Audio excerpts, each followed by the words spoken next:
Their basic idea is to use the same methods as in rapid prototyping. For example, take this cup.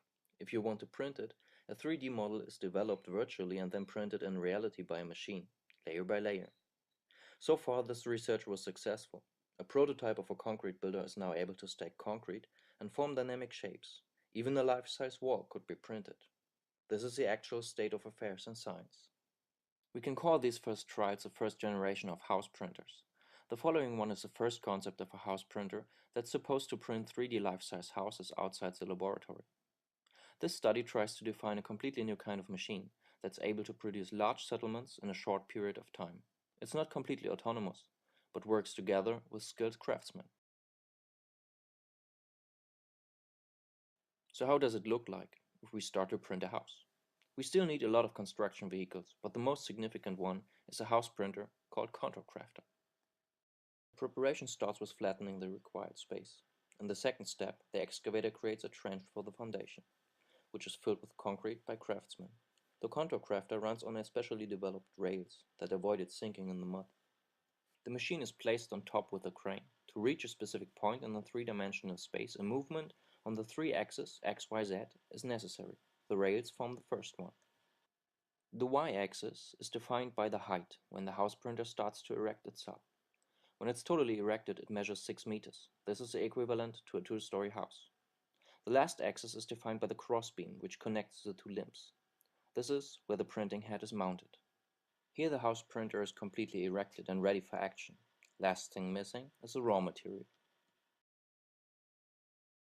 The extremely fast drying concrete is pumped through a drag chain into a valve at the front of the machine. Here you can see the pipe system with a printing head at its end. At this point, the complete house is produced.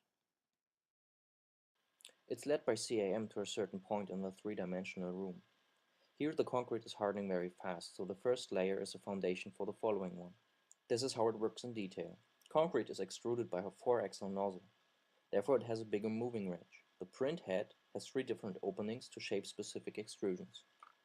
Here you can see a load-bearing wall and a standard wall.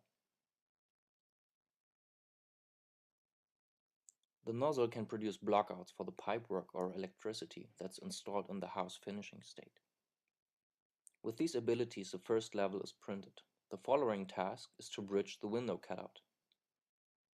That's the point where the robotic arm comes into play. It grasps a lintel out of a depot and fits it into the opening. The robotic arms are also responsible for the ceiling installation. It's pre-manufactured and built with the chain-like metal. This structure is rolled up endwise and offers a building area for the next level. The machine's work is finished after preparing the roof structure and craftsmen start to finish the house.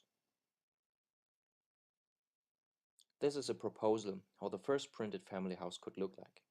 It's individually fitted to the needs of the customer, but anyhow mass fabricated. So what are the future prospects of this technology?